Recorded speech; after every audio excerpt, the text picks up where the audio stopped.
नमस्कार दोस्तों, कैसे हैं आप सभी। उम्मीद करता हूँ काफ़ी अच्छी होंगी।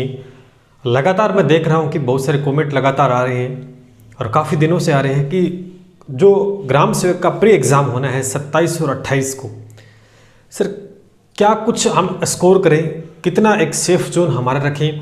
अभी तक कोई आइडिया नहीं है कि कितने क्वालिफाई किए जाएंगे, 15 गुना 20 गुना कितना बुलाया जाएगा, 40%, 35%, क्या कुछ स्कोर रहेगा। बोर्ड ने अभी तो कोई फाइनल दोस्तों तय नहीं किया। इसी वजह से शंकाएं काफ़ी ज़्यादा है आपके मन में, नेगेटिव मार्किंग होगी या नहीं होगी, ये भी बहुत बड़ी एक शंका है। तो आज इसी वीडियो में दोस्तों हम बात करने वाले हैं और डिमांड थी इस वीडियो की तो मैं आपके सामने लेके आया। कोशिश करूंगा कि आपकी समस्याओं का समाधान कर पाऊँ और कुछ अच्छी चीज़ें आपके साथ शेयर करूंगा। तो लगातार वीडियो के साथ बने रहना। अगर वीडियो अच्छा लगता तो लाइक करें, शेयर जरूर करें जिससे सभी बच्चों तक ये पहुँच पाए, और चैनल को सब्सक्राइब नहीं किया तो सब्सक्राइब करके जुड़, जिससे कि आपको ग्राम से जुड़ी हुई हर खबर तो मिलती ही है, साथ में हम आपको तैयारी भी दोस्तों आपको करवा रहे हैं। चलिए बात करते हैं ग्राम सेवक की। दोस्तों आप सभी को पता है कि वीडियो ग्राम सेवक का इंतजार दोस्तों खत्म हो चुका है। संभावित डेट थी 27 और 28, लेकिन अब दोस्तों कंफर्म हो चुकी है। 4 चरणों में नहीं, 27 को 2 एग्जाम है, 28 को भी 2 एग्जाम है। सबसे बड़ी बात, ये प्री एग्जाम है आपका। वीडियो के अंदर कितने एग्जाम है, इसके अंदर दोस्तों जो पेपर होंगे, एग्जाम होंगे, वो आपको पता है 2 एग्जाम होने। कितने होने? 2। एक तो प्री होगा आपका और एक मेंस होगा। ठीक है, अभी जो होने वाला है वो कौन सा होने वाला है? प्री। सबसे बड़ी बात आपको बताइए कि प्री एग्जाम है, ये क्वालिफाई नेचर का एग्जाम है। सिर्फ आपको क्या करना है, इसको सिर्फ आपको पास करना है। ये दिमाग में रखना है। क्या करना है? सिर्फ आपको दोस्तों पास करना है। इसके नंबर हैं वो मेन एग्जाम में नहीं जुड़ेंगे। ठीक है, तो ये दिमाग में एक प्रेशर रहता है कि यार ये एग्जाम में मेंस में जुड़ते हैं, तो इस वजह से थोड़ा सा हमें डर बनाता है। वो डर खत्म दोस्तों अपने दिमाग से कर लो कि ये जो प्री एग्जाम होगा सिर्फ आपको पास करना होगा, क्वालिफाई नेचर का एग्जाम होगा। मेंस में आप बैठ सकते हैं अगर आप इसे पास कर लेते हैं। अब बात आती है कि पास कैसे करें, कितने नंबर लेके आए। दोस्तों यहां पर बोर्ड ने कोई भी कुछ भी डिसाइड दोस्तों अभी तक नहीं किया है कि 40% लेके आए, 50% लेके आए, क्या कुछ लेके आए। अभी तक दोस्तों क्वेश्चन मार्क है, इसमें संशय है। पहले था 2 नोटिफिकेशन आए, पहला नोटिफिकेशन आया उसमें 15 गुणे की बात हो रही थी, लेकिन उसके बाद में ये बात नकार दी कि ऐसा कुछ नहीं है। दूसरी बात, इसके अंदर नेगेटिव मार्किंग की अगर बात करें, हम क्या ये होगी या नहीं होगी, ये सबसे बड़ी बात।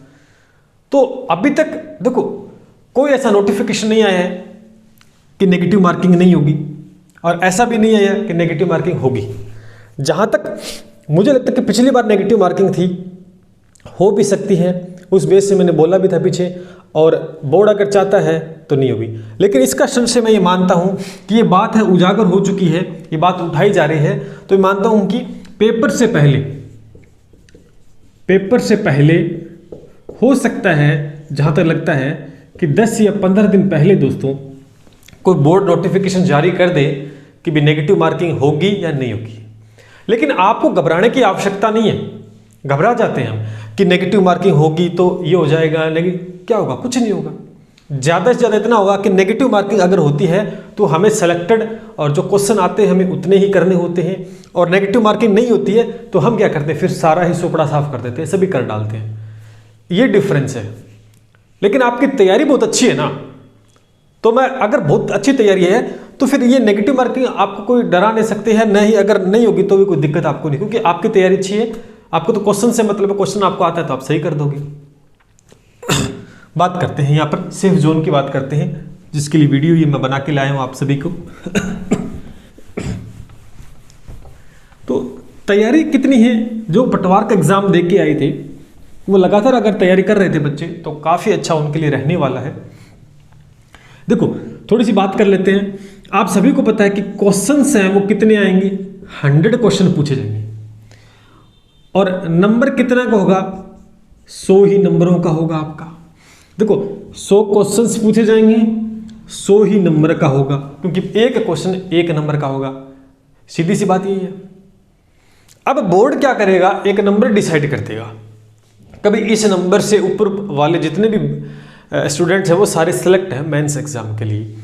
अब बात यहाँ आती है कि वो नंबर कौन सा है, हमें नहीं पता, लेकिन फिर भी हमारा टारगेट देखो, अलग अलग वेबसाइट्स है, अलग अलग वीडियोस पे, अलग अलग प्लेटफॉर्म पे आपको कहीं बताया जा रहा है कि 35%, कहीं बताया जा रहा है 40%, कहीं 50 बताया जा रहा है कि भी इतना बोर्ड तय करेगा, तो वो अभी डिसाइड नहीं हुआ है। लेकिन फिर भी हमारा जो टारगेट होना चाहिए ना, वो हमें बड़ा टारगेट रखना है। देखो, अगर हम छोटा टारगेट रखेंगे ना तो चीज़ें और छोटी हो जाएंगी। टारगेट हमेशा बड़ा रखो, ठीक है। यहां पर मैं बात करना चाहूंगा जर्नल कैटेगरी। सबसे पहले, अगर कोई जर्नल का बच्चा है और उसे प्री क्वालिफाई करना है, अगर उसे प्री क्वालिफाई करना है तो यहां पर 100 क्वेश्चन है, 100 ही नंबर के हैं। तो अपना टारगेट पहले से ध्यान में रखें, चाहे नेगेटिव मार्किंग हो चाहे नेगेटिव मार्किंग ना हो। सीधी सी बात ये कहूंगा, अगर होगी तो भी कोई बात नहीं, नहीं होगी तो भी कोई बात नहीं, लेकिन आपको मिनिमम मैं ये मानता हूं कि अगर नेगेटिव जो भी होगी तो ठीक, ना होगी तो भी ठीक है। मैक्सिमम मैं मानता हूं कि 60% नंबर अगर जर्नल का बच्चा ले आता है, यानी 60 क्वेश्चन वो सही कर देता है, तो प्री आराम से क्वालिफाई कर जाएगा, ठीक है। अब पेपर कैसा आता है? पेपर बहुत अच्छा लेवल आएगा। ऐसा रीट में जो हुआ था ना, रीट में जो लेवल था, इजी लेवल था, वैसा लेवल देखने को नहीं मिलता। ये बोर्ड बिल्कुल पटवार में आपने देखा, बहुत अच्छा पेपर था। उसके हिसाब से ही मैं मानता हूं कि अगर जनरल में कोई बच्चा, तो अगर वो 60% नंबर ले आता है, चाहे वो नेगेटिव मार्किंग काट के आ जाए, चाहे वो वैसे आ जाए, कैसे भी आ जाए, लेकिन 60% उसके आने चाहिए। अगर उसके आसपास है तो भी कोई बात नहीं है, तो वो एक सेफ जोन में रहेगा, वो प्री मेंस के लिए बैठेगा। इसी प्रकार मैं अगर ओबीसी की बात करता हूं, देखो हमारा टारगेट थोड़ा बड़ा होना चाहिए। मैं 60% मानता हूं, इससे ऊपर रहते तो बहुत अच्छी बात है आपकी। ओबीसी का कोई बच्चा है तो मान के चलो कि 55 और 60 के बीच में अगर वो रहता है तो बहुत अच्छी बात है, एक सेफ जोन में रहेगा। हो सकता है कि आपका 50 पे भी सिलेक्शन हो जाए, है ना, हो सकता है कि 50 पे भी आपका सिलेक्शन हो जाए, वो एक अलग बात है। लेकिन हमारा टारगेट थोड़ा बड़ा होना चाहिए, जिससे हमें दिक्कत बाद में ना हो। एससी का कोई बच्चा है, एसटी का कोई बच्चा है, या और कैटेगरी भी है कोई, तो मान के चलो कि आप 50 के आसपास, अगर 50 और 55 के आसपास अगर आपके नंबर आ रहे हैं, अगर आप बना लेते हो, तो आप मेंस के लिए क्वालिफाई कर जाओगे। और इतने आ सकते हैं, इतने आराम से आ सकते हैं। अब आप कहोगे सर मेरे तो 40% पे हो जाएगा, तो यार आप नंबर ही पहले इतना, आपने नंबर ही ऐसा सोच लिया है कि जो बहुत नीचे है, फिर आप सिलेक्शन की सोचते हो, है ना। तो थोड़ा बड़ा सोचें। ये इसके नंबर ऐड नहीं होंगे, हमें इस पेपर को सिर्फ पास करना है। क्वालिफाई नेचर का एग्जाम है, लेकिन इसमें भी एक अंक निर्धारित होगा। उतने अगर हम पहुंचते हैं, बोर्ड निर्धारित करेगा, कैसे करेगा वो बात की बात है। अगर उतना टारगेट हम अचीव करते हैं तो हम मेंस के लिए बैठेंगे। मैं ये मानता हूं कि बोर्ड लगभग इतना जर्नल अगर स्कोर कर लेता है, हो सकता है कि 55 में भी सिलेक्शन हो जाए जर्नल का, तो कोई दिक्कत नहीं है। लेकिन हमारा टारगेट ये होना चाहिए कि 60% तो जनरल कैटेगरी में बढ़ाना ही है, हमें एक अच्छा टारगेट अचीव करना है। ओबीसी में इसके बीच अगर लेके आते हो तो एक सेफ जोन में रहोगी। एससी और एसटी का 50 से अबव आ जाते हैं तो बहुत अच्छी बात है। हो सकता है कि 40% डिसाइड कर दे बोर्ड, सबके ही अलग अलग है, वो बोर्ड की बात है। लेकिन हम कहाँ जाएंगे? हम इस टारगेट पे जाएंगे, और इस पे आपकी निगाहें होनी चाहिए, और ऐसे आपकी तैयारी होनी चाहिए कि इतना आप कवर कर पाओ। क्योंकि आपको मेंस में बैठना है, आपको मेंस में बैठना है। आपने ऐसी देखो, आप कहोगे 35% 40% में हो जाए क्वालिफाई, होने को हो सकता है, बोर्ड क्या डिसाइड करता है। तो मेंस में तो ऐसा नहीं होगा ना, मेंस में तो बहुत अच्छे। तो आपकी तैयारी प्री को लेकर ना होनी चाहिए, आपकी तैयारी मेंस को लेकर होनी चाहिए कि मैं मेंस में बैठ रहा हूँ। ऐसे स्ट्रेटजी के साथ आपको बैठना है, और ये स्ट्रेटजी मैं संडे को डिस्कस करूँगा। कल सैटरडे है, संडे को बहुत अच्छी स्ट्रेटजी ओनली 20 डेज की, 20 डेज की मैं आपके साथ यहाँ पे शेयर करूँगा, जिसको देखने के लिए आपको इस लगातार हमारे चैनल से जुड़े रहना होगा। बहुत अच्छी, बहुत इजी स्ट्रेटजी, जिसकी ऐसे प्लानिंग आपको बताऊंगा कि इन 20 दिनों में आप बहुत कुछ कर पाओगे अचीव, और आराम से इस पेपर को दोस्तों क्वालिफाई कर पाओगे। तो आपने देखा, अगर जनरल कैटेगरी के अंदर तो 60% नंबर ले आओ, बहुत अच्छे स्कोर है। हो सकता है कम में सिलेक्शन हो तो बहुत बढ़िया बात है। ओबीसी में इतने ले आओ और एससी में इतने। मैंने एक अच्छा टारगेट सेट किया है, इतना आप पहुंचोगे बहुत अच्छी बात है, और इससे ज़्यादा अगर आप पहुंचते हो बहुत अच्छी बात है। मेंस के लिए आप बहुत अच्छे से क्वालिफाई कर जाओगे इन नंबरों के साथ। अब कोई डाउट आपका रहता है इसको लेकर, नेगेटिव मार्किंग मैंने पहले बताया कि बोर्ड हो सकता है नोटिस जारी कर दे, ज़रूरी नहीं कि जारी करे, वरना फिर एग्जाम में जब हम बैठेंगे तो उस पर दिशा निर्देश दिए होते हैं पेपर के ऊपर, वहाँ से आपको पता लग जाना है कि नेगेटिव है या नहीं है। तो घबराएं नहीं कि नेगेटिव नहीं है। आप अपनी तैयारी को इतनी बेहतरीन तरीके से करें कि आपके ऊपर कोई चीज़ हावी ना हो, चाहे वो नेगेटिव मार्किंग है, चाहे वो एग्ज़ाम का प्रेशर है।